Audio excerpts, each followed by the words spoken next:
Real world ramifications of the market meltdown. Hodlnaut, This is not fun. the beloved Twitter account that was one time embroiled in a legal fight with Craig Wright, but instead, crypto lending firm Hodlnaut, based in Singapore, is making some pretty significant job cuts. They disclosed in a blog post that they were laying off about 40 people. That's roughly 80% of its staff, as they remain engaged with regulators in Singapore over some undisclosed proceedings. Yeah, this is the real world ramification here. And I think the thing to highlight is that this all started with Terra.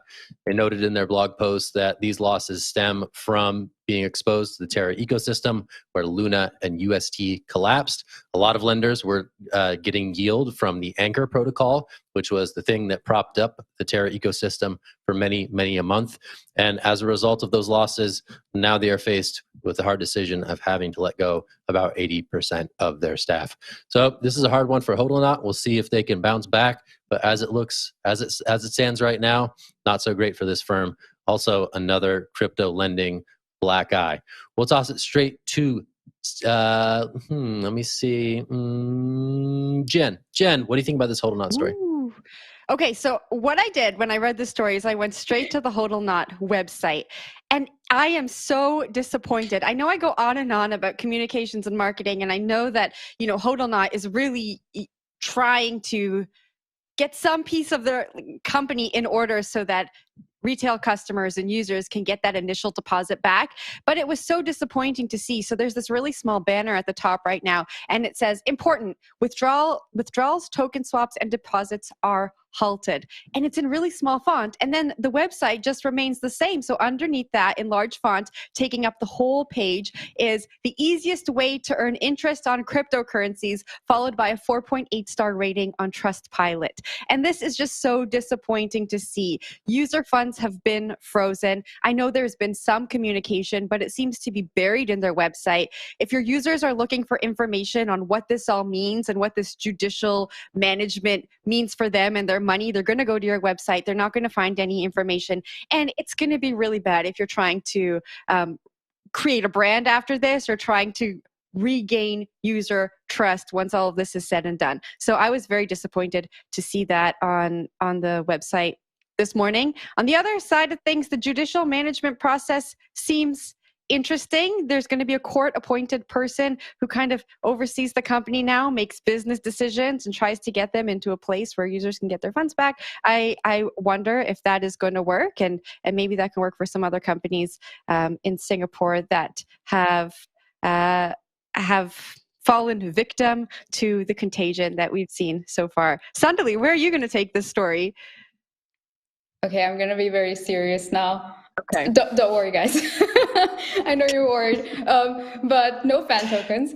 I just want to kind of emphasize the kind of broader regulatory efforts. We knew there was going to be some accelerated efforts from regulators following Terra. We're seeing a lot of action from Asia, actually, especially places like Singapore and South Korea, where, they were kind of places that blockchain and crypto and later DeFi companies were drawn to because of the interest in tech and, especially in places like Singapore for regulatory clarity, right? But we've seen like South Korea has investigations, raids, and crackdowns after Terra. Now Singapore is dealing with Three Arrows Capital, now Hodlnaut, and Japan's coming down on its regulatory, self-regulatory body.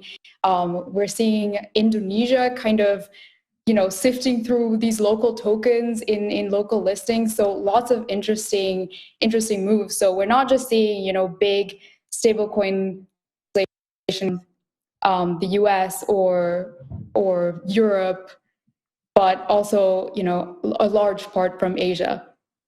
So it's interesting to see this. And we're seeing police action in South Korea and now in Singapore as well. So that's important to note.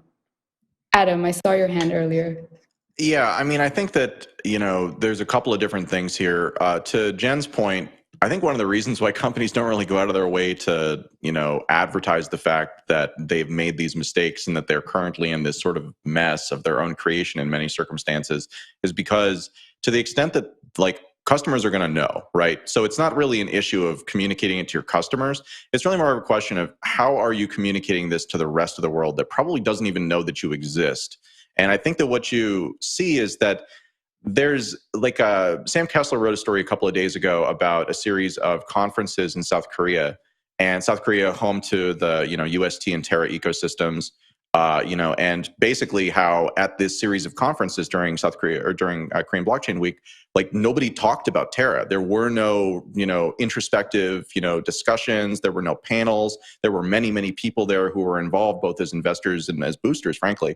But it was not like there was some deep soul searching, even as an industry, of people not necessarily directly involved in that. And I think that's the same thing here, is there's a perception that if we just don't talk about this stuff and if we just keep it as quiet as possible, then that's actually a better outcome because it'll draw less attention. But my sense has always been that to the extent that we're not introspective about our failures is to the extent that we sort of force the outside world to become more, extroverted about our failures, right? That's the reason why we're talking about it today. And so I think that it's a real missed opportunity in a lot of these circumstances. And Zach, kicking it up to you. Huge amen and +1 to that on the comms advice that was just laid down. Lean into the failures. Don't avoid the failures. It's a sign of weakness if you avoid the failures. Yep. Lean into it. Embrace it. Tell us what you learned.